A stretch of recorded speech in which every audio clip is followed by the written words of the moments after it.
exalte ao Senhor. Louve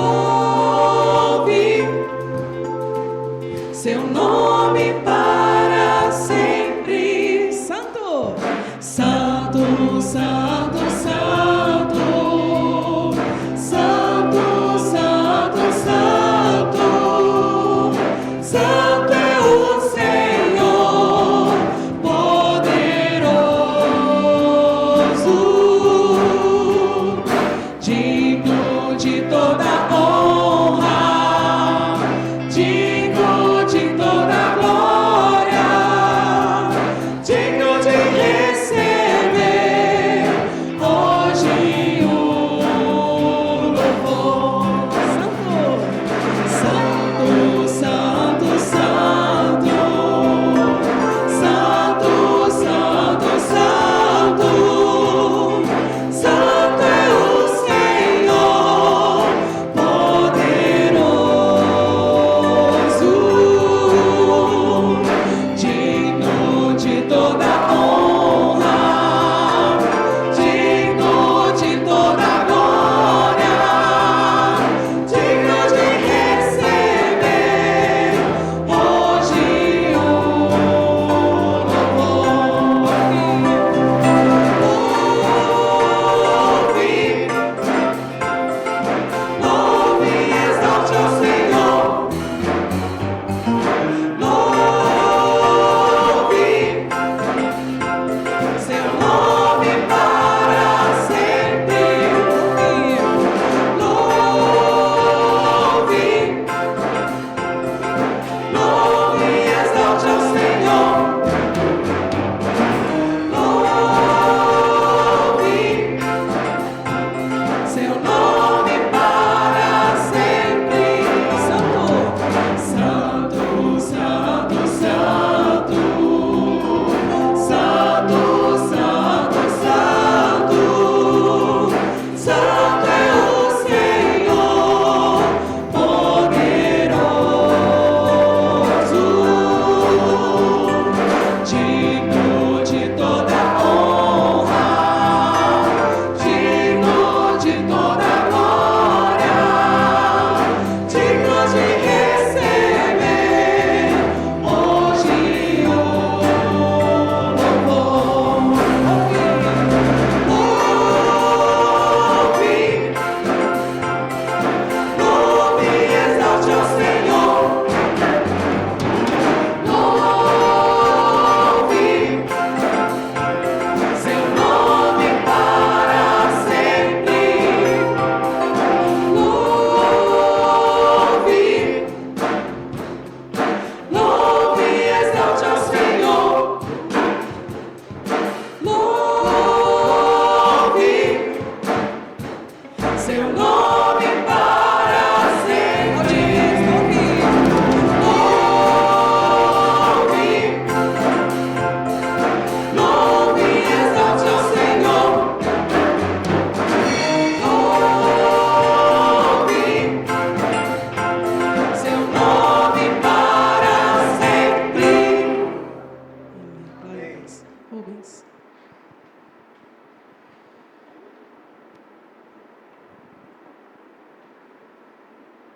Senhor, nós te adoramos, louvamos o teu nome, porque o Senhor é o único Deus digno de louvor, de honra, de glória e de toda a nossa adoração.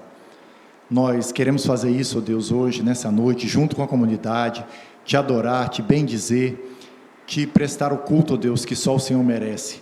E enquanto, ó Deus, nos derramamos na presença do Senhor em adoração, nós clamamos a Ti, ó Espírito Santo, que faça a obra no nosso meio. Porque nós queremos te adorar e te glorificar e ver as maravilhas do Senhor nessa noite, Deus. Nós te adoramos, te bendizemos no nome do teu Filho Jesus. Amém. Pode se sentar.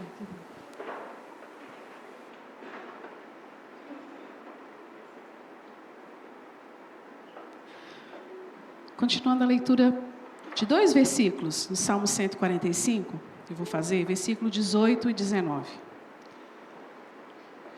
Esse momento é um momento importante, como todas as partes do culto, mas de derramar aos pés do Senhor e confessar a Ele os pecados. E a palavra do Senhor diz assim: perto está o Senhor de todos os que o invocam, de todos os que o invocam em verdade. Ele acode à vontade dos que o temem e atende-lhes o clamor e o salva.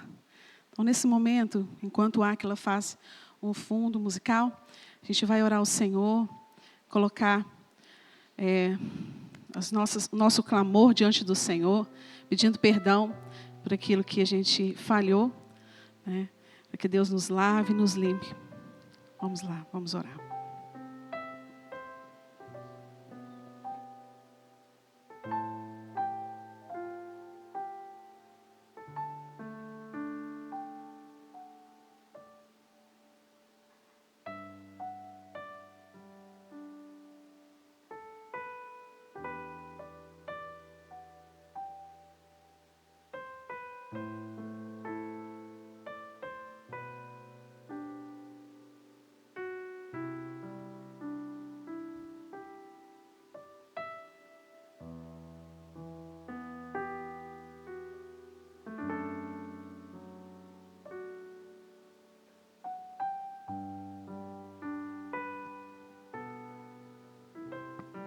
Eterno Deus, nesta hora nós colocamos as nossas vidas diante do Teu altar. Deus, e suplicamos perdão pelas nossas falhas. Deus, por muitas vezes no nosso falar, no nosso agir, ó Deus, que os nossos pecados eles sejam extirpados, retirados da nossa alma, do nosso coração. Deus, mas que possamos aprender a caminhar como nosso Senhor Jesus. Ó Deus, que o nosso coração seja um coração puro, ó Deus, reto e desejoso de servir ao Senhor. Ó Deus, retira do nosso coração, ó Deus, o pensamento mau. Deus, que possamos voltar, meu Deus, a nossa mente para aquilo que vem da Tua eternidade. Ó Deus, se faz presente em todos os dias das nossas vidas, que possamos almejar, meu Deus, nos aprofundar daquilo que vem do Senhor, daquilo que procede da Tua palavra. Ó Deus, nos ensina, ó Deus, a caminhar nesta terra, ó Deus, mas seguindo o exemplo do Teu Filho, Deus, que é o nosso Salvador, maravilhoso Senhor Jesus. Ó Deus, sê conosco, ó Deus, durante a nossa semana, do nosso dia a dia. Nós assim oramos e suplicamos no nome de Jesus. Amém, Senhor. Amém. Graças a Deus pelo perdão, né, que Ele dá. E nesse tempo a gente vai cantar 3 cânticos em louvor ao Senhor. E esse primeiro é um hino de gratidão, é o hino 62. A gente vai declarar a nossa gratidão ao Senhor por tudo que Ele é, tudo que Ele faz, que Ele ainda há de fazer. E você que veio preparado, com dízimos e ofertas, aproveite esse tempo para trazer aqui à frente em gratidão ao Senhor. Lembrando que nós estamos na campanha, né, para arrecadação de recursos para a construção de Chácara Parreiral. Então, você que deseja ofertar para este fim, escreva no cartãozinho que fica aí no banco, né, para qual fim você quer ofertar, ok? Então, nós vamos ficar de pé de novo, já deu tempo de descansar um pouquinho. Agora nós vamos ficar de pé de novo. Vamos cantar. Graças te dou.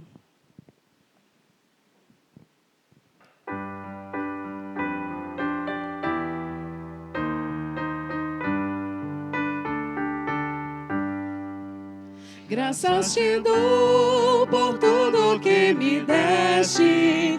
Primeiro a salvação em meu Jesus. Graças te dou por tudo que fizeste, por este pecador salvo na cruz. Graças, graças, mil graças a ti, meu Salvador. Graças, graças, mil graças por teu precioso amor. Eu te agradeço a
Eu te agradeço, ó Pai, os meus amigos e os inimigos também te agradeço. Sou grato por vitórias em perigos e outras bênçãos que eu não mereço. Graças, graças, mil graças a ti, meu Salvador. Graças, graças, mil graças por teu precioso amor.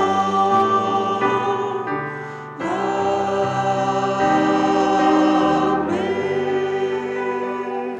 Senhor, nós te agradecemos, nós estamos com o coração gratos a Ti, tantas bênçãos que o Senhor tem derramado sobre as nossas vidas, neste mundo tão difícil, Senhor, mas nós te agradecemos porque até que o Senhor tem nos sustentado com a Tua mão forte e poderosa. E nós declaramos, Senhor, que sem o Senhor nada podemos fazer, nada podemos ser. Deus, obrigada pelos dízimos e ofertas trazidos aqui à frente, também de forma online, que o Senhor possa estar capacitando ao Teu conselho, Senhor, para conduzir da melhor forma esses recursos, para que o Teu reino cresça, Deus. Em nome de Jesus, amém e amém. Vamos cantar, eu olho para a cruz.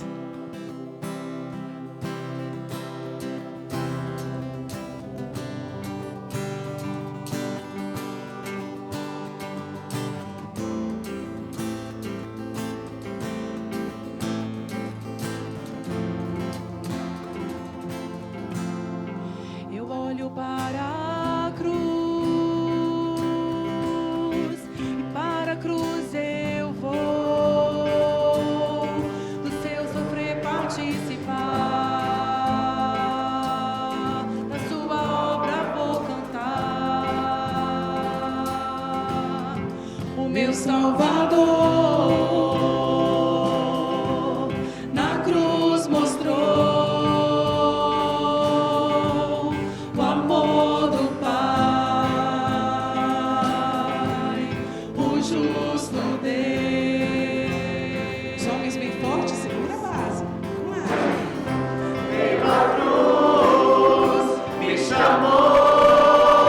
gentilmente me atraiu e eu sem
Senhor. Obrigada, Senhor, porque nós não merecemos mesmo. Obrigada, Senhor, pelo privilégio de te adorar. Obrigada, Senhor. Vamos cantar. Ele é o único que tem o poder, que tem toda a soberania, toda a graça para salvar. E é isso que a gente vai cantar agora. Aleluia.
bendizemos ao Senhor.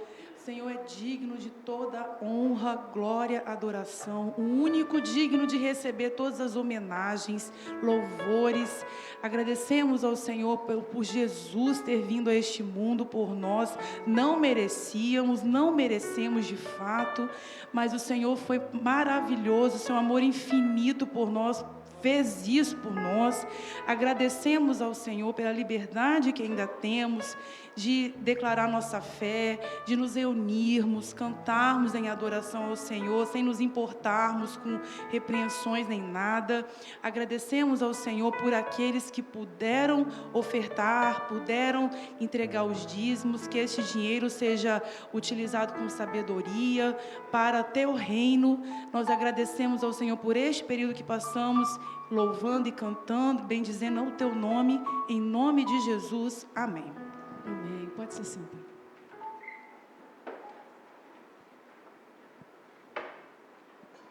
Meus irmãos, esse tempo de continuação do nosso culto em oração, e a gente vai orar pelos aniversariantes. Eu queria saber se tem algum aniversariante. Mito? Dia 20. Vem cá, Mito. Leomir, desculpa, gente. Desculpa. Aí, então vamos ficar aqui. Muito bom.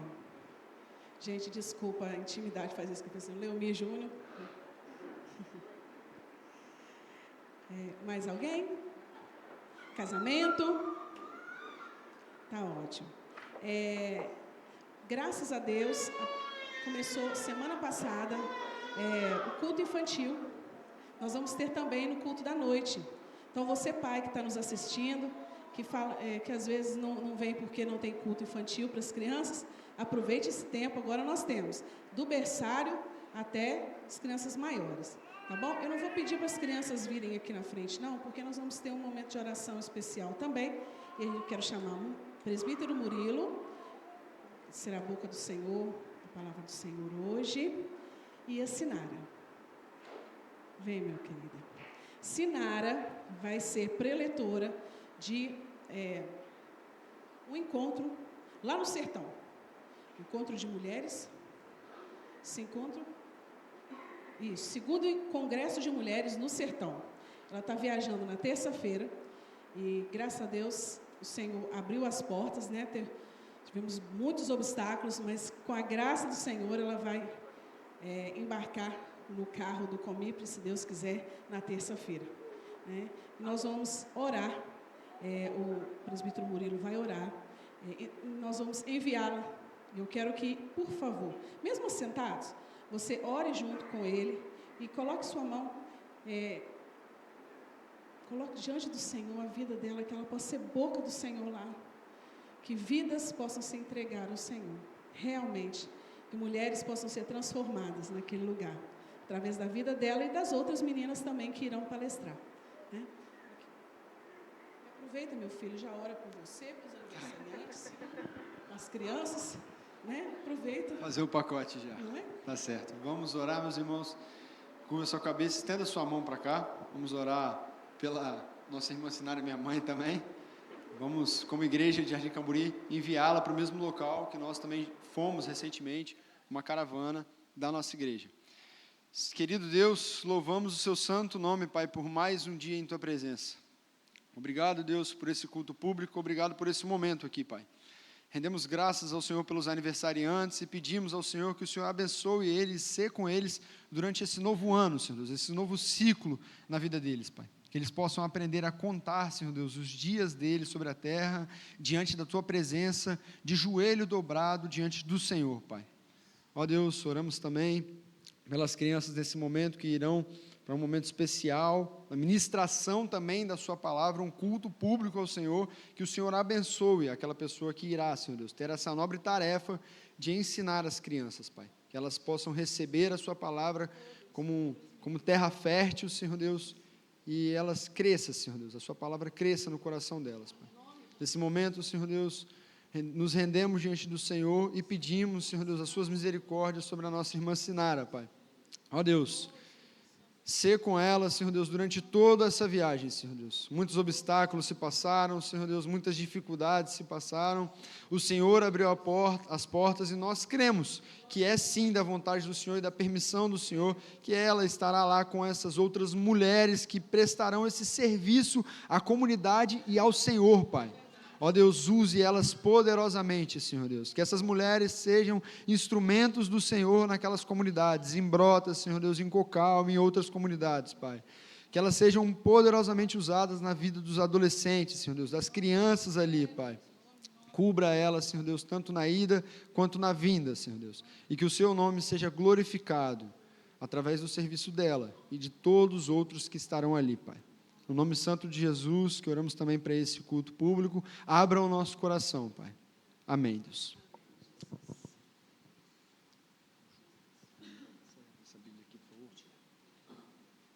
Que isso, sem crise.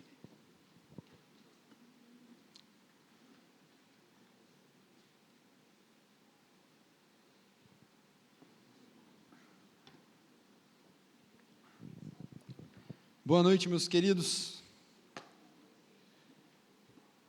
Boa noite. Agora sim.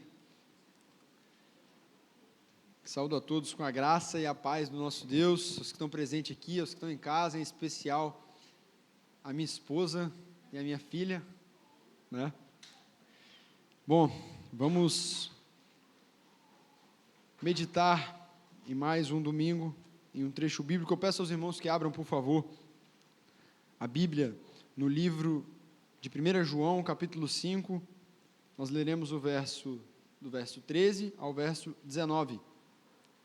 1 João, capítulo 5, bem lá no finalzinho, é a penúltima perícope, do verso 13 ao verso 19. Bom, nesses últimos domingos, a nossa igreja tem se debruçado sobre o tema, os fundamentos da nossa fé, né? Algo parecido, algo nesse sentido. E hoje, nós iremos meditar nesse trecho, cujo título na perícope é o poder da intercessão. No obstante, nós vamos conversar sobre a certeza da nossa salvação. Então, vamos ler. Eu vou fazer a leitura e peço que os irmãos me acompanhem. Estas coisas vos escrevi a fim de saberdes que tendes a vida eterna, a vós outros que credes em nome do Filho de Deus. E esta é a confiança que temos para com Ele, que se pedirmos alguma coisa segundo a sua vontade, Ele nos ouve. E se sabemos que Ele nos ouve quanto ao que lhe pedimos, estamos certos de que obtemos os pedidos que lhe temos feito. Se alguém vir a seu irmão cometer pecado, não para a morte, pedirá e Deus lhe dará vida, aos que não pecam para a morte. Há pecado para a morte, e por esse não digo que rogue. Toda injustiça é pecado, e há pecado não para a morte. Sabemos que todo aquele que é nascido de Deus não vive em pecado. Antes, aquele que nasceu de Deus o guarda, e o maligno não lhe toca. Sabemos que somos de Deus e que o mundo inteiro jaz no maligno. Curva sua fronte. Querido Deus, nós nos rendemos mais uma vez diante do Senhor. Diante desse trecho curto, mas um trecho precioso e profundo, pois é a palavra do Senhor. A palavra que vem do próprio Criador, que emana de Ti. E eu peço, Senhor, que o Teu Espírito Santo trabalhe em nossos corações. E que tudo que nós falarmos aqui, que eu falar, seja do Senhor, e o Senhor nos constranja, e possamos sair daqui e viver os nossos dias mais parecidos contigo, vivendo em santidade, Pai. Nos méritos de Cristo que eu oro. Amém. Bom, queridos, quando eu era garoto, lá pelos meus 7, 8 anos, um parênteses, né? Eu tenho um irmão mais velho, ele é só por parte de pai, mas a minha mãe sempre se fez presente na vida dele, desde os 7 anos de idade dele. Sempre morou com a gente, enfim. Voltando, quando eu era garoto, lá pelos meus 7, 8 anos de idade, eu tinha certeza que o meu irmão mais velho era o melhor jogador de futebol do mundo. A nossa diferença não é tão grande, é 12 anos. Então, quando eu tinha 8, ele tinha o quê? 20, né? Acho que eu estou bom de matemática. E eu falava para todos os meus amigos na escola que meu irmão só não tinha sido jogador de futebol por falta de incentivo em casa. Não, meu pai não se dedicou. faltou incentivo. Eu era fã dele, fã mesmo. Eu tinha certeza que ele poderia jogar junto, ou até mesmo ser melhor que o Ronaldinho e o Ronaldo na época. Eu tinha certeza. Não, meu irmão, se ele tivesse investido, muito melhor, absurdamente melhor. Nessa mesma época, nos 7, 8 anos de idade, nos feriados nacionais, eu desfilava nos carros do Corpo de Bombeiros. Minha tia, uma capitã aposentada, dava um jeitinho ali, eu tinha uma farda feita para mim, sob medida, Murilo, e eu desfilava lá. E eu tinha certeza absoluta que quando eu crescesse, eu seria um oficial do Corpo de Bombeiros, como a minha tia. Eu cresci e hoje eu não sou um oficial do Corpo de Bombeiros. Meu irmão jogou muita bola, mas ele não limpa a chuteira do Ronaldo. Ele não corta a unha do dedo do pé do Ronaldo, mas jogou bola, jogou muita bola. Ao longo das nossas vidas, assim como eu tive essas certezas, nós temos inúmeras certezas, que certamente estão suscetíveis a se tornarem incertezas. E não por isso, mas casa bem com o momento, um filósofo chamado Heráclito disse certa vez que nada é constante exceto a mudança. E como eu disse, as certezas de hoje podem ser as incertezas de amanhã, de acordo com a linha de raciocínio de Heráclito. E, de fato, ao longo da nossa vida, nós estamos em constante mudança e deixamos de lado alguns pensamentos, algumas convicções. Mudamos da cidade que jamais nos mudaríamos. Minha sogra mesmo, Ângela, falava, não mudo de Vitória nunca. Ela me conta, né? Eu não conhecia. Eu hoje moro em Vila Velha. Deixamos de acompanhar os jogos do nosso time. Chega um momento que nós, mais cedo ou mais tarde, nos cansamos de discutir política, porque a gente viu que não muda nada, só a gente perde tempo com isso. Mas, apesar de estarmos em constante mudança, eu não fecho totalmente com Heráclito. Porque há um grupo seleto no mundo, que pode se agarrar em uma verdade e viver com uma certeza inabalável. E nesse sentido, o apóstolo João escreve essa carta. Ele se vale dessa missiva, a primeira que ele escreve, na verdade, perdão, não me lembro ao certo se essa é a primeira, tendo em vista o Evangelho. Ele se vale dessa missiva para justamente garantir aos crentes em Cristo Jesus, a certeza da vida eterna. E, meu querido irmão, eu afirmo para você que está me ouvindo nesse momento com garantia, com segurança, se você recebeu Cristo Jesus como seu Senhor e Salvador, sua vida não pode ser construída ao longo de todos os anos que você vive sobre uma areia movediça de especulações que você cria e parte de dentro da sua cachola. A sua vida deve ser construída sobre um sólido fundamento de certezas inabaláveis. E é isso que nós buscamos. Cantamos agora. O mundo anseia por isso. Nós, como seres humanos, ansiamos por isso. E por isso, parte de nós, inúmeras convicções e certezas. Nos resta saber como nós viveremos diante disso. Bom, voltando para a carta. Ao longo dessa carta, João ele desenvolve 3 provas que ele aplica a um cristão professo, a um cristão que se declara crente e vive como um crente. São elas a fé, o amor e a obediência. E diante disso, eu e você, quando lemos, e todos os leitores que já leram e que irão ler, podem pegar essas verdades, essas 3 provas que ele aplica a um cristão que professa sua fé em Cristo Jesus, e descobrir se eu e você somos verdadeiramente um cristão ou se nós somos um impostor, crentes falsos. E quando chegamos ao fim, chegamos aqui nesses últimos versículos, nessa penúltima perícope, o autor, ele nos deixa, diante da análise, da leitura, do tempo que eu me debrucei, estudei, o texto nos deixa com pelo menos 4 certezas frente às provas que ele desenvolveu: o amor, a obediência e a fé. Inicialmente, no versículo 13, é importante a gente entender que essa carta, ela não foi endereçada a uma igreja específica, como a carta de Filipenses, a igreja em Filipe, a carta de Romanos, a igreja em Roma. Essa carta é uma carta circular, é uma carta geral. E o objetivo de João, ao escrever essa carta, era justamente alcançar aqueles crentes que tinham sido abalados pelos falsos mestres, pelos falsos ensinamentos, que disseminavam suas heresias e, com isso, enganavam os crentes, como nós aqui na igreja. E frente a isso, a essas enganações, a essas heresias, a esses falsos mestres, os crentes se colocavam em um estado de dúvida, botavam a sua fé em xeque, o seu estado espiritual em xeque, em dúvida.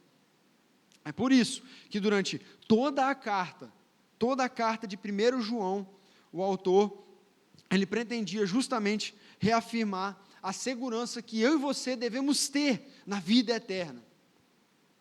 Veja o versículo 13. Estas coisas vos escrevi, a fim de saberdes, de conhecerdes, que tendes a vida eterna. A vós outros que credes em o nome do Filho de Deus.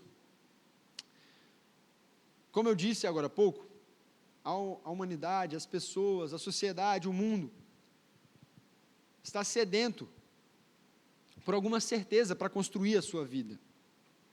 E essas pessoas criam inúmeras especulações presunçosas que afirmam ser certos. E, em certa medida, como eu disse também, chegam a ser presunçosas. Não é o caso dos crentes em Cristo Jesus, aqueles da época em que João escreveu essa carta, os nossos pais, nós que estamos lendo essa carta agora, lemos e devemos reler, os nossos filhos que irão ler. Nós, crentes em Cristo Jesus, podemos ter a certeza da vida eterna, não por uma mera presunção humana, por uma especulação que parte de dentro de mim ou de dentro de você, mas sim por conta da confiança que nós devemos ter na infalibilidade da Santa Escritura, da Palavra de Deus. E o mundo pode querer censurar essa certeza minha e sua. Qualquer tipo de segurança nossa na salvação de Cristo Jesus, afirmando que nós sim somos presunçosos. Mas John Stott, ele disse que certeza e humildade não se excluem mutuamente. Presunçoso, meus queridos, é duvidar da palavra que emana nos pulmões do próprio Deus. Presunçoso, meu irmão, é duvidar da palavra que é inspirada pelo próprio autor da vida. Presunçoso é duvidar da palavra que vem do Criador. Presunçoso é não acreditar nesta afirmação aqui. Aquele que tem o Filho tem a vida. Eu e você, aos nascidos do Filho de Deus. Essa afirmação que João faz é um convite para que nós jamais deixemos qualquer tipo de acusação vinda do maligno roubar a nossa identidade em Cristo Jesus. E, consequentemente, isso, a nossa certeza da vida eterna, de para onde nós estamos indo, para onde nós estamos caminhando nesse mundo. A vida eterna, que é um dom gratuito, que vem do próprio Deus, que Ele dá àqueles que creem no Seu Filho, como João disse um pouquinho antes, no capítulo 5. Esse dom, meus irmãos, não pode ser encontrado em nenhum outro lugar. Esse dom não pode ser encontrado em nenhuma outra presunção que parte da mente humana. É impossível ter a certeza da vida sem Cristo, porque é impossível ter a vida sem ter Cristo. Pense comigo, você pode mudar a sua ideia sobre O prefeito que você escolheu recentemente, que eventualmente você tinha certeza, ou tenha certeza que é o melhor para a sua cidade. Você garante para qualquer um que esse é o melhor prefeito. Talvez você escolheu um prefeito porque não tinha nenhum outro lá e foi o menos pior. Mas se porventura você escolheu um candidato nessa eleição ou em qualquer outra eleição, crendo que ele é o melhor para a sua cidade, para o seu país, quando se passarem 4 anos ou menos do que isso, você pode mudar de ideia. Você pode ter certeza também da melhor pizza que você já provou. Essa é a melhor pizza, com certeza. Esse é o melhor hambúrguer que eu conheço, já comi, não tem outro melhor que esse. Você pode mudar de opinião sobre o melhor hambúrguer, sobre a melhor pizza que você já comeu. Mas você que é nascido de Deus, você que é um crente em Cristo Jesus, um filho do Senhor, você não pode mudar de opinião sobre a vida eterna. A palavra de Deus nos garante isso. A palavra de Deus nos afirma isso. Esta não é uma conclusão humana. Esse não é um pensamento que parte da cabeça de algum pastor, alguma igreja. É da própria palavra do próprio Deus. Esta é uma verdade alicerçada e proclamada por esta palavra, que é viva, eficaz. Se você ainda não tem essa certeza, pode ser que você ainda não tenha um filho. Se você anda com dúvidas, clame ao Senhor. Se você tem um filho, se você professa o Senhor Jesus como seu Senhor e Salvador, você precisa se apegar nessa certeza, meu irmão.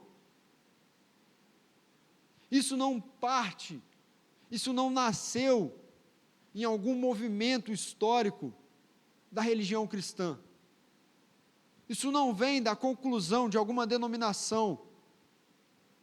Isso não é um pensamento que nós nos agarramos para brigar com outras pessoas. Essa é uma verdade bíblica e fundamental para nós vivermos a nossa vida. Essa é uma verdade que deve fazer parte da minha e da sua identidade como filhos de Deus. Assim como filhos, nós sabemos de onde nós viemos, nós também devemos ter a certeza de para onde nós vamos. Meu irmão, você não pode andar com dúvidas da sua fé. É certo que, em um momento ou outro, devido à nossa pequenez, o fato de sermos humanos, caídos, falhos, nós deslizarmos e pensar algo contrário a isso e ter algum momento de desleixo ali na fé e falar, será? Mas isso não é algo que nós vivemos, mas isso não deve ser algo em que nós vivemos todos os nossos dias com essa dúvida. Nós precisamos viver a nossa vida todos os dias com a certeza da nossa salvação, a certeza de para onde nós vamos. E é exatamente isso que o apóstolo João começa falando aqui nesse versículo 13. A segunda certeza que o apóstolo João nos deixa nessa perícope está no versículo 14 e versículo 15. E a partir daqui, nós vemos que a confiança do crente não se limita apenas no não se limita apenas no futuro. A certeza de saber para onde nós vamos. A certeza do crente pode estar no aqui e no agora também. Nos nossos dias cotidianos, podemos ter a certeza de que não fomos deixados de lado, de que nós não fomos abandonados, deixados ao léu. E diante disso, diante dessa verdade, eu pergunto para vocês, como que eu e você devemos viver então? Como nós devemos levar os nossos dias? Para responder essa pergunta, eu faço uma outra pergunta. Você já reparou que muitas das suas características você herdou dos seus pais? Muitas das suas características, talvez algum traço de personalidade muito forte, muito marcante. A gente tende a lembrar sempre da fisionomia, né? A Ana Lua, graças a Deus, é a cara da Brenda. E eu fico feliz demais com isso. Mas muitos dos nossos traços de personalidade são herdados dos nossos pais. E está aí a resposta. Está aí a resposta de como eu e você devemos viver. Queridos, nós devemos viver em santidade porque o nosso Pai é santo. O nosso Pai celestial é santo. E por isso eu e você devemos viver em santidade diante dessa certeza que nós podemos ter. E é justamente essa advertência que o versículo 22 da primeira carta de Pedro nos dá. Filhos da obediência, não vos amoldei as paixões que tinhais anteriormente na vossa ignorância. Eu e você precisamos herdar a santidade do nosso Pai Celeste e viver dessa forma. Como filhos da obediência, nós não podemos retroceder e viver nas práticas indecentes que marcam a vida de um prisioneiro do pecado. Alguém que está agarrado, entrelaçado, embanhado no pecado. Uma dessas marcas é a oração egocêntrica, justamente o contrário do que os versículos 14 e 15 nos orientam. A oração egocêntrica é aquela que impõe a nossa vontade a Deus, ou até mesmo que dobra a vontade de Deus a nossa. Senhor, eu quero assim, assim, assado. Se não for assim, não. Ou, até mesmo, quando nós oramos e falamos, que seja feita a tua vontade, Senhor, mas lá no coração, lá dentro do coração, a gente só botou isso da boca para fora. A nossa intenção é outra. E o apóstolo João afirma que nós devemos orar justamente com a intenção oposta dessa. Se pedirmos algo de acordo com a vontade de Deus, Ele nos atende. Não estamos só, não fomos deixados de lado. As nossas orações são escutadas do alto trono do nosso Senhor. E lá no capítulo 3, no versículo 22 dessa mesma carta, o apóstolo ele nos orienta a condição que é dada para a nossa oração ser respondida. Se a nossa conduta concordar, se a nossa conduta coadunar com os mandamentos de Deus, as nossas orações serão respondidas. Que eu e você sejamos filhos obedientes, sendo como nosso Pai santo em todos os dias de nossa vida, seguindo a vontade dEle, orando de acordo com a vontade do nosso Pai, não com a minha e a sua vontade egocêntrica, caída. A oração verdadeira, Stott também diz isso, é uma variação do tema, faça a tua vontade, Senhor. Qualquer coisa que você se colocar de joelho e pleitear, pedir, clamar ao Senhor, deve ser de acordo com a vontade do nosso Deus, não com a nossa vontade. E como isso é difícil. Ainda bem que o Espírito Santo habita em nós, não fomos deixados de lado. Ainda bem que o Espírito Santo intercede por nós, não fomos deixados de lado. Nessas orações, meus irmãos, como Cristo nos ensinou, pode ter certeza, você será ouvido, Ele te atenderá, porque essa é a vontade dEle, não é a nossa, não é a sua, não é a minha. E no versículo 15, o apóstolo João, ele está olhando para a gente, falando com algo do tipo, olha meu irmão, a oração segundo a vontade de Deus, não é apenas uma conjectura, uma hipótese, ela é uma certeza fundamentada, de que acontecerá, de que será respondida, porque aquilo que parte do meu e do seu coração, é hipótese, não é certo, não é garantia, nós podemos mudar, mas o nosso Senhor permanece o mesmo, e a vontade dEle é a mesma, ontem, hoje e será amanhã.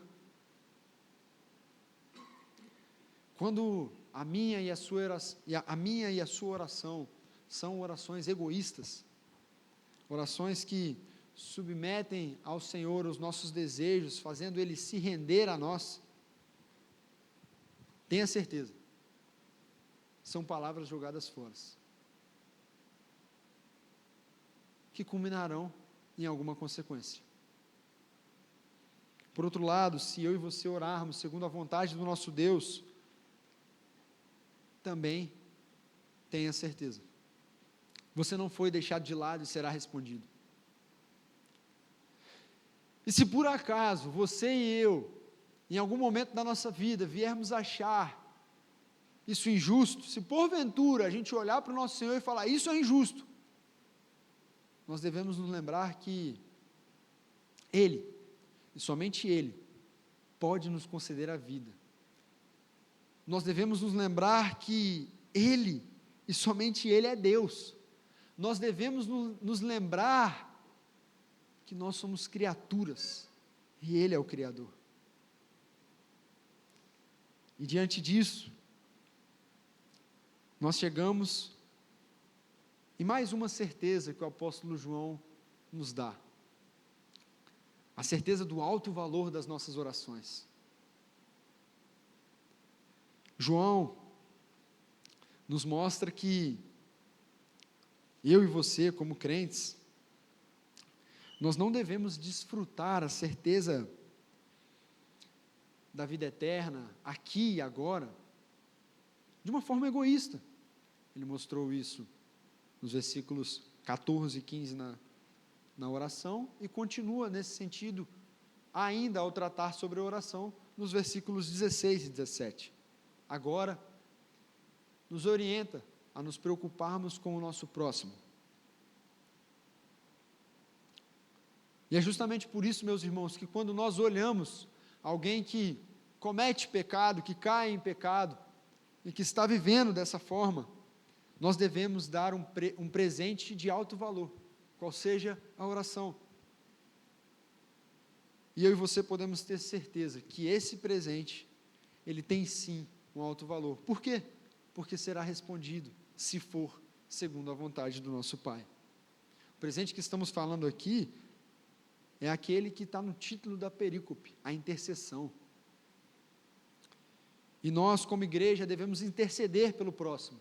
A igreja deve ser um local de cura, não um local de adoecimento. A igreja precisa ser um local de restauração, não de condenação. E partindo justamente do poder da intercessão, de joelhos dobrados diante do nosso Deus, orando segundo a vontade dEle. Moisés orou por Israel, e Deus ouviu o seu clamor. Também orou por Miriam, quando ela pecou contra Deus, teve suas consequências, mas Deus ouviu também a oração de Moisés. Jó intercedeu pelos seus amigos, e o Senhor também os perdoou. Quantos exemplos nós temos em toda a narrativa bíblica? Isto porque nós devemos herdar as características do nosso Pai, lembra? Mais uma, não podemos desistir dos nossos irmãos, como nosso Deus não desiste de nós. Quando um crente confessa, um crente verdadeiro, confessa os seus pecados e ora ao nosso Deus, Ele perdoa. Veja o alto valor da oração. Nós precisamos, meus irmãos, ter a certeza da vida eterna, caminhar nesse sólido firmamento, mas não viver de uma forma egoísta, um cristianismo que olha somente para dentro. Nós precisamos olhar para o nosso próximo, olhar para aqueles que estão definhando, que estão morrendo, e pedir, clamar, interceder para o nosso Senhor, para que Ele olhe para esses irmãos, e os traga de volta à comunhão com eles, com o nosso Deus. Contudo, o apóstolo nos deixa uma informação importante: nós estamos limitados. Na parte final aqui do versículo 16, acompanha comigo: há pecado para a morte, e por esse não digo que rogue. Toda injustiça é pecado, e há pecado não para a morte. Na parte final do versículo 16 e no versículo 17, João fala sobre esses tais pecados para a morte.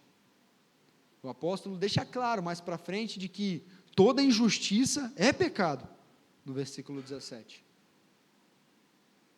Mas é importante lembrar, meus irmãos, que aqueles que foram alcançados, aqueles que foram alvos da graça de Deus, aqueles que são crentes professos, crentes verdadeiros, estes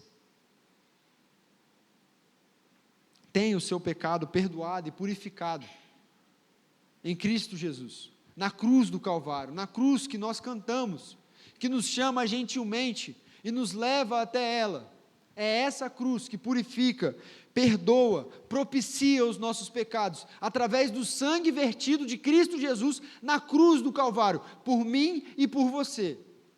Os crentes professos, direi isso um pouco mais à frente, caem em pecado, cometem deslizes, mas não pecado para a morte. Nenhum pecado dos eleitos de Deus acarreta nesse sentido da morte eterna. Porque aqueles que cometem tais pecados, pecados para a morte, são aqueles que estão espiritualmente mortos e para sempre perecerão. Nesse caso, como eu disse, nós estamos limitados. Como eu disse, não, como o apóstolo João disse. Nós estamos limitados e a nossa oração não logra êxito. Ele até diz para nós não rogarmos. Não digo que rogue. Aqueles que cometem tais pecados, e é por isso que o apóstolo João escreve isso, ele está escrevendo para o seio da igreja, tá? Lembre-se que ele está escrevendo para o seio da igreja. Aqueles que cometem tais pecados, estão no seio da igreja, no bojo da igreja, eles não são irmãos, eles são verdadeiros impostores, e muitas vezes podem ser pedras de tropeço. Pecados para a morte, apostasia, blasfemar contra o Espírito Santo, independentemente de qual seja, aquele que é alvo da graça de Deus, não cai da graça de Deus, e vive sob o domínio do pecado, correndo o risco, até mesmo, de incorrer nos tais pecados para a morte. E como podemos ter essa certeza? João fecha a conclusão de uma forma maravilhosa, nos dando a última certeza, que está, para mim, no versículo 18 e 19, os dois últimos versículos da perícope, do trecho em questão, mas também está nos dois últimos versículos do capítulo, não só do capítulo, como de todo o livro, versículo 20 e 21. Esses versículos, eles não nos apresentam sugestões hesitantes. Esses versículos, eles apresentam afirmações categóricas, afirmações indubitáveis sobre a vida de um crente, que está muito além de qualquer discussão. É certo também, aqui você pode ter certeza, se apegue nessa verdade. Qual é essa verdade? Que o crente verdadeiro, ele vive de modo digno do Senhor, ele vive de modo digno do Evangelho, como o apóstolo Paulo escreveu lá para Colossenses, lá para Filipenses. Viver dessa forma, meu irmão, é para aqueles que têm certeza da vida eterna, é para aqueles que foram gerados por Deus e são filhos de Deus, e por isso não vivem a certeza da vida eterna de uma forma egoísta, mas olham para o seu irmão ao lado. Temos vivido assim. Quantos do nosso lado já se foram e nós nem sequer oramos, só comentamos sobre a vida deles, porque só comentar não é pecado, né?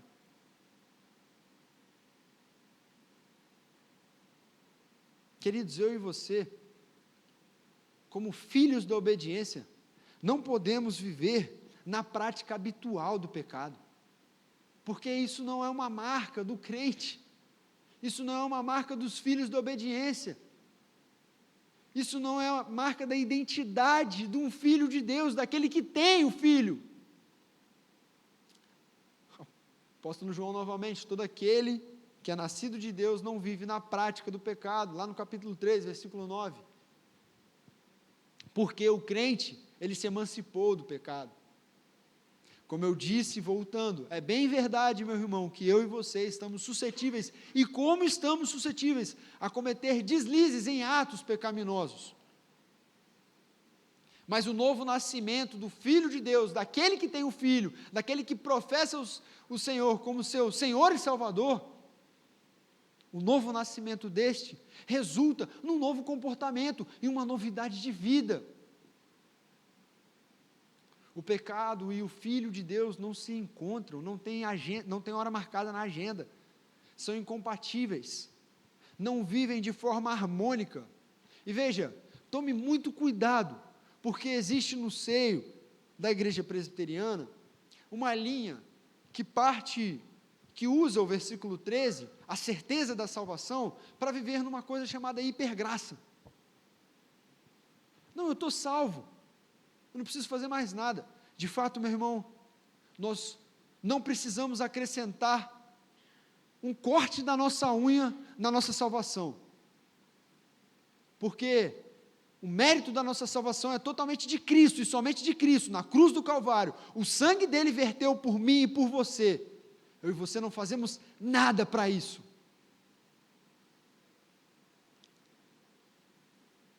Mas não é por isso que eu e você devemos deixar de orar pelo nosso irmão. Não é por isso que eu e você devemos deixar de pregar o Evangelho, anunciar as boas novas, porque Deus já tem os seus eleitos. Fechar um cercadinho aqui, construir e viver com o meu cristianismo, eu e eu.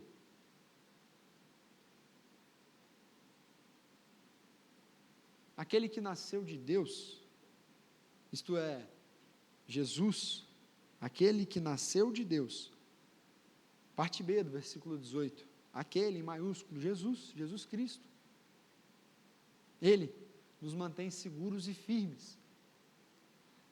Aquele que nasceu de Deus guarda todo o que é nascido de Deus, eu e você. O maligno, meu irmão, está ao nosso redor, rondando, e sempre procura nos atingir, mentindo, inflige sofrimento, infla o nosso orgulho, dentre outros inúmeros pecados. Contudo, aquele que tem um filho, aquele que é nascido de Deus, aquele que nasceu do Senhor, é guardado por Cristo Jesus.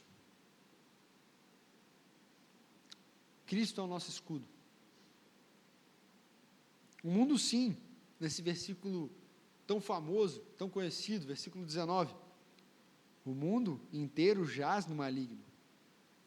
O mundo maligno detém de forma irremediável em suas garras, em seus braços, o mundo caminha a passos lentos, tranquilo, adormecido e entorpecido, sob as mentiras do maligno.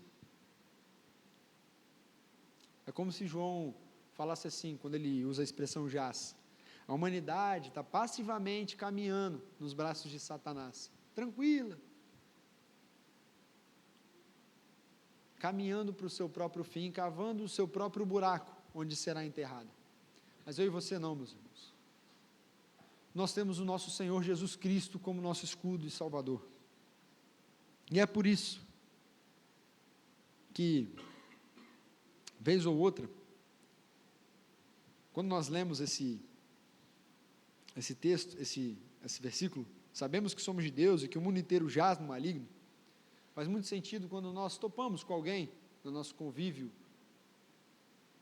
familiar, no trabalho, estudos, que possuem inúmeras certezas humanas, certezas efêmeras, certezas breves, que podem sofrer alterações durante a nossa vida.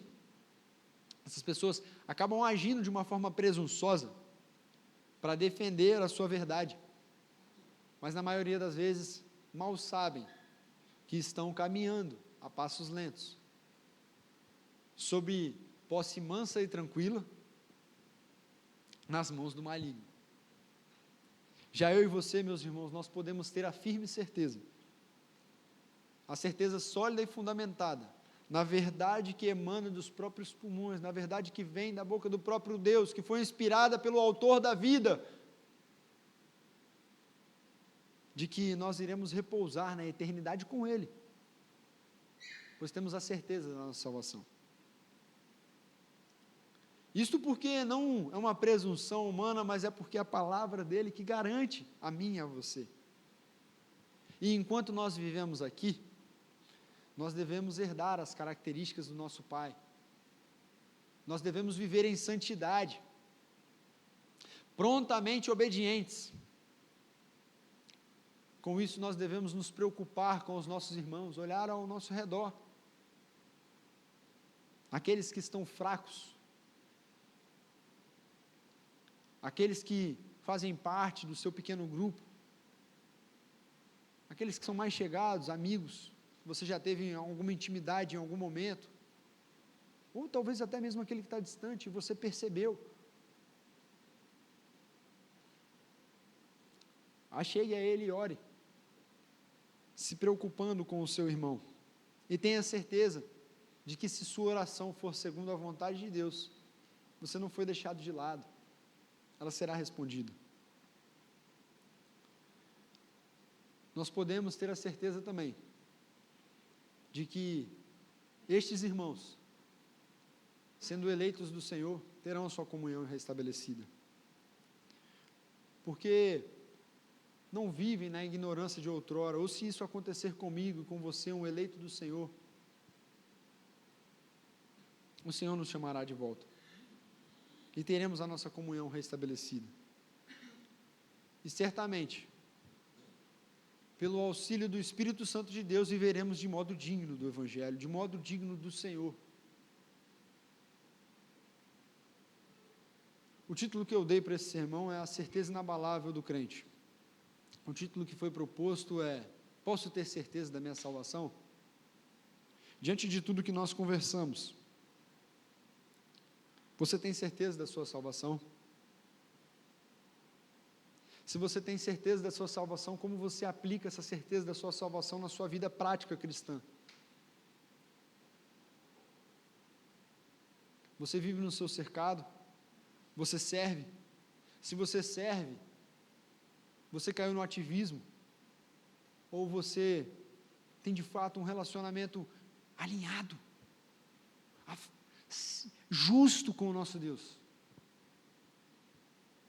E quando está servindo, parece que o Espírito Santo sussurra. Como você tem aplicado essas certezas à sua vida prática cristã? Olhado para o lado, para o seu irmão, ou apenas comentado sobre a vida dele?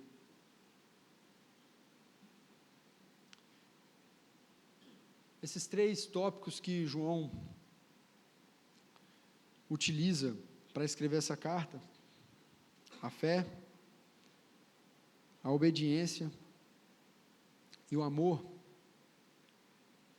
eles dizem muito sobre a nossa vida cristã.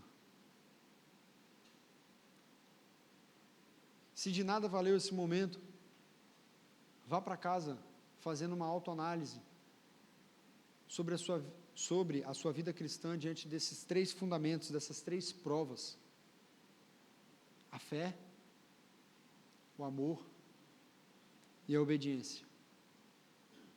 Isso dirá muito sobre como eu e você temos vivido em Cristo. E eu digo isso e encorajo os irmãos a fazerem, porque fui fortemente confrontado pelo Senhor ao estudar e ao me dedicar a entender o que o João está querendo dizer aqui nesses trechos.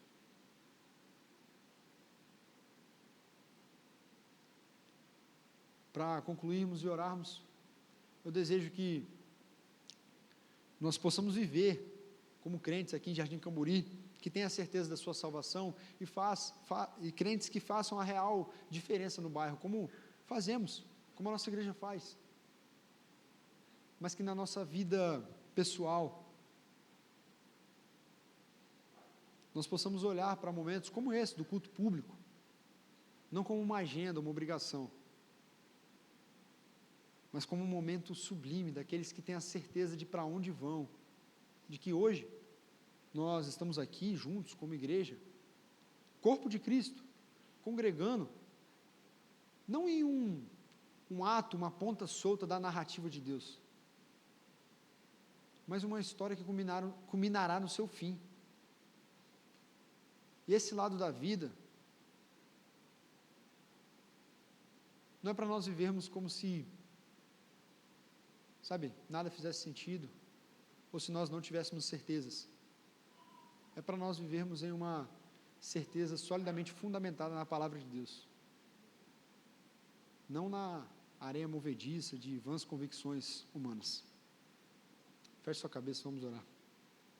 Senhor, louvado seja o seu santo nome, querido Deus, pela sua palavra, Pai, que emana diretamente dos teus pulmões, Pai, que emana diretamente, Senhor Deus, da tua geniosa mente, Pai. Louvado seja o seu nome, porque o Senhor nos entregou, Senhor Deus, a tua palavra, e nós temos o privilégio, Pai, de nos debruçarmos diante dela, Pai. Quantas vezes, Pai, nós nos colocamos no nosso dia a dia em uma posição onde nós negligenciamos esse privilégio, Senhor Deus, essa responsabilidade, Senhor Deus, essa obrigação que nós temos, Pai. Nos perdoe, Deus. Pai, que o nosso coração possa ter de fato a certeza, Senhor Deus, a certeza de para onde iremos, a certeza da nossa salvação, Pai, a certeza fundamentada na sua palavra, Pai, porque é ela que nos garante essa verdade valiosa, Pai. E que nós, Pai, dessa forma, não possamos viver, Deus, de uma maneira egoísta, mas viver sim, Pai, como o Senhor, em santidade, olhando para os nossos irmãos, se importando com os nossos irmãos, assim como o Senhor se importa com a gente, Pai. Que as nossas orações sejam segundo a tua vontade, Deus, a começar por mim, aqui e agora, Senhor Deus, que todas as palavras que emanem, Senhor Deus, das nossas bocas, Pai, sejam, Senhor Deus, através da ação do Seu Espírito Santo em nós, Pai, não palavras jogadas fora, Senhor Deus, ao vento, vindas do nosso coração, Pai, egoísta, que só pensa, muitas vezes, no próprio umbigo. Nos ajude, Pai, porque essa tarefa é muito difícil, mas sabemos que é possível porque o Senhor deixou o Seu Consolador conosco, Pai. E através dele também podemos, Senhor Deus, viver em santidade, Pai. Podemos viver de modo digno do Senhor, Pai. Sendo, Senhor Deus, o bom servo de Cristo, Pai. Nos ajude, Senhor Deus. Nos méritos de Cristo que eu oro. Amém, Deus.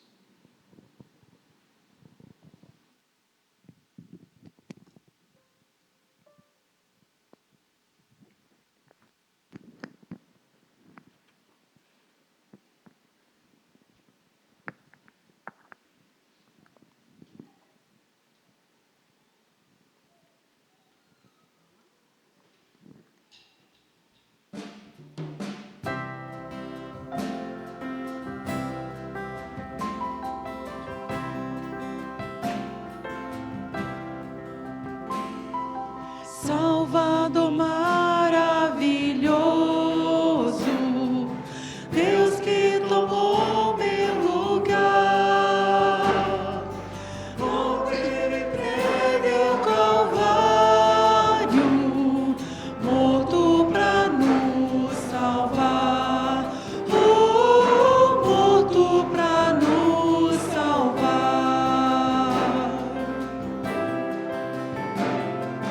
Consolador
fraquezas, nós vamos te buscar. Oh, nós vamos te buscar. Glórias a Deus. Vamos ficar de pé? Nós vamos orar a oração do Pai Nosso, encerrando este culto em adoração ao Senhor. Vamos lá? Pai nosso, que estás no céu, santificado seja o teu nome. Venha o teu reino, seja feita a tua vontade, assim na terra como no céu. O pão nosso de cada dia nos dai hoje, e perdoe as nossas dívidas, assim como nós perdoamos os nossos devedores. Não nos deixes cair em tentação, mas livra-nos do mal, pois teu é o reino, o poder e a glória para sempre. Amém. Amém. Ótima semana a todos. Deus abençoe. Vamos cantar mais uma música, Maravilhosa Graça? Vamos lá? Pode sentar, mas mesmo vamos cantar. Da segunda estrofe para frente. Tá? Vamos lá. Quem traz o caos de volta à ordem.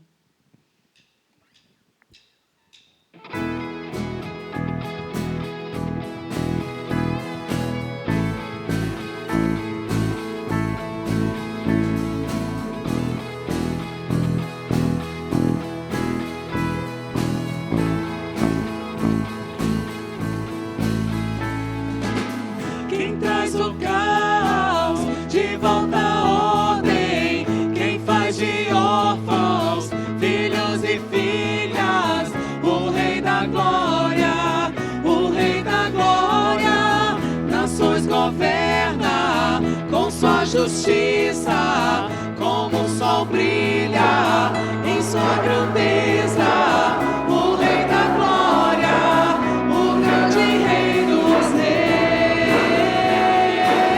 maravilhosa graça, maravilhoso amor, que toma o meu lugar, que toma a minha cruz, Jesus de sua vida, para que eu fosse livre. Oh, Jesus, eu canto pelo que fez por mim. Digno.